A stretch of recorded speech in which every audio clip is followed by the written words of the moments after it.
This is a project I created that has a couple of interesting coding things that we can learn about of how the Godot engine works or how just game development can work in general. To start, let's actually see how this works in real time, and then I'm going to talk about some of the things we want to learn from this project. So here we can see these bullets are spawning while the text is running, and also we have this text updating in real time. That's what we're going to learn about in this lesson. And next lesson, we're going to notice that I have a best time saved in this project. So next lesson, we're going to learn about saving stuff. It's a little complex, but for now, we're going to learn about spawning stuff in real time from a script and also updating labels based off of a timer. To get to that, let's go ahead and X this out and let's look at the script for this level. Okay, the first thing we need to remember is what is going to cause these bullets to get spawned. As we can see in the level, it was going off of a timer. So how do we even set up a timer?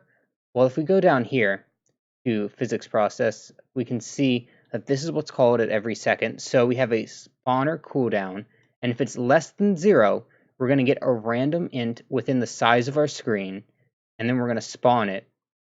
So this is the first position in the area, and first position in the area X. So these two are the X and Y of our spawn location. So this is going to determine where it's first spawned, and this second position in the area is going to be the position in which it's going to. So in other words, we need to give it a place it starts at and a place it's going to. The reason for this is so that we can have it moving along the screen. So we've created that. We've created a position it starts at, position it goes to, and then we need to spawn it. We're going to learn this word .instance. This is used when you want to preload a scene and have it saved in a variable. We're going to set the spawn position equal to the first position, and we're going to have the end position, aka where it's heading to, equal to the place it's going to, obviously. We're going to set the speed equal to 200, so that's how fast it's moving. Once that's done, we're going to use add child spawn. This is very easy. So we've created this variable up here, spawn, which is a preloaded instance of the bullet. And the reason why we've preloaded it is because we wanted to change the elements in it. For example, we wanted to change spawn position, and we want to change end position, and we want to change speed before we had the physics process running. So that's why we used preload. And now that we've done all that, we're going to add it as a child. In other words, we have level rectangle, and we're going to make another node right here, and we're going to call it bullet. So while this game is running, every time a bullet spawned, it'll go bullet 1, bullet 2, bullet 3, bullet 4, bullet 5, going all the way down this list for as many bullets as you have open. And then we're going to set .move to true, and that's going to allow our bullet to start moving from the start position to the end position. Now, you might be wondering what's going to happen once it reaches the end position. This is actually in our bullet script, so we're going to go over that in a second. But for now, we're going to see what this max spawn cooldown, if we go up here, these are two variables I created. The spawn cooldown is how often you want the bullets to spawn. So for example, if we set this thing up to, for example, 400, we're going to notice the bullets spawn way less frequently. Oh, sorry, we're going to use this one. Okay, we'll notice it's taking much longer for the bullet to spawn, and when one comes back in, there we go, boom. So we can see if we want to change this variable to change when it's going to spawn in, spawn cooldown is going to de-increment by -1 every single second, which we can see in this else. It's going to de-increment spawn cooldown to -1, -1, -1. When it finally gets to 0, it's going to run this code, create the bullet with all of this stuff, and then it's going to kick back up to the top by setting spawn cooldown equal to max spawn cooldown. Now we've learned how the level actually handles drawing the bullet into the game. We know how we get the positions where it's going to and where it's going from. We know how to set the speed, we know how to add it as a child, and we know how to move it. However, you'll notice some of this stuff, for example, start position, end position, and speed are actually custom code. So we're going to go over to my bullet script, which is going to be over here. So bullet.tscn. We're going to see I have two things set up. Bullet, which is going to be a kinematic body 2D. Remember, kinematic body 2Ds are different from static bodies in that they can be moved, and also nothing will go through them. They'll stop dead in their tracks. We have a sprite, which is obviously that circle, and we have a hitbox for detecting when it hits the player. That's not what we're focusing on now. All we want to focus on is the GE, which is the script for how it moves. So here we see our definition of start position and end position. We have move set to false because we don't want to start moving until we've set the start and end position. We've got default speed. However, we changed it because we wanted special speeds in our specific game. Then we've got a velocity. This velocity is going to come into effect later, and we're going to talk about it when it gets there.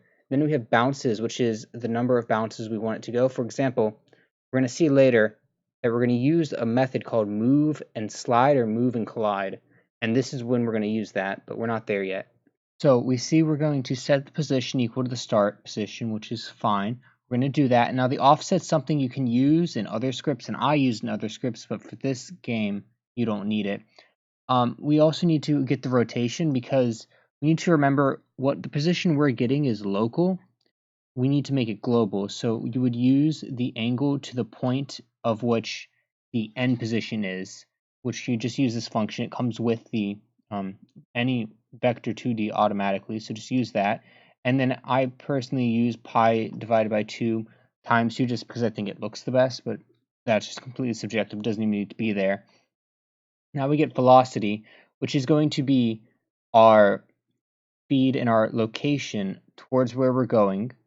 And then, well, actually, in this instance, you notice I have a vector 1 and 0. So it just means it's going straight. And then I'm rotating that straight direction towards the end position with that variable right there.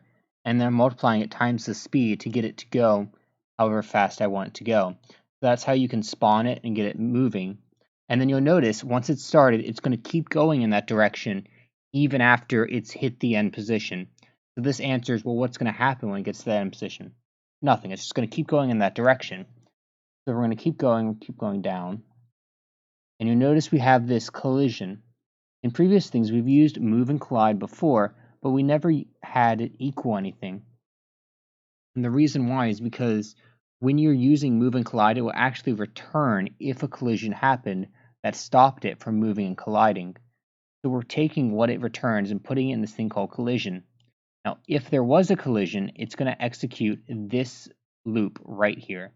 So in other words, the bullet collision of when it hits. Now, this has to do with bouncing. We don't care about bouncing at all, though, because we're not instituting a specific bounce limit on this.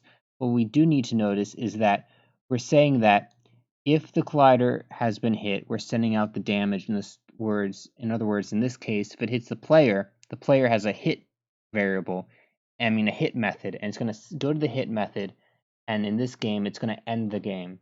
So that's how you would make a bullet send out a signal to whatever it hits. You would get the collision, which is what you get from move and slide when you hit something. Then you go to .collider, and you check if it has the method hit or whatever method you want. When it does that, you then call that collision hit, and you send the damage. In this case, this is a personal variable I created for how much damage the bullet does. In other words, this case 20. You can set that up for how much damage you want your bullet to do. And team. The reason why team is important because sometimes you might have enemies, and you want to distinguish between when an enemy hits an enemy and when an enemy hits a player or a friendly character to the player. So you just create a team up here. Our game right now doesn't have that because, well, we just have one thing that has the hit method being the player. So that's how you send off the damage upon hitting something. That's going to be the end of this lesson. We've seen how to use the instance and preload methods in order to create an object before it's been loaded into the level, how to add it as a child to a scene so that it's moving in a level and actually physical. Then we've checked out what the bullet is. We've seen how it can interact with being collided with, such as sending a hit method to anything that was collided with, if it is. We saw how to move that bullet, which is very interesting because we have a start position and end position it goes to, and once it goes to it, it keeps going because we use the rotate towards method.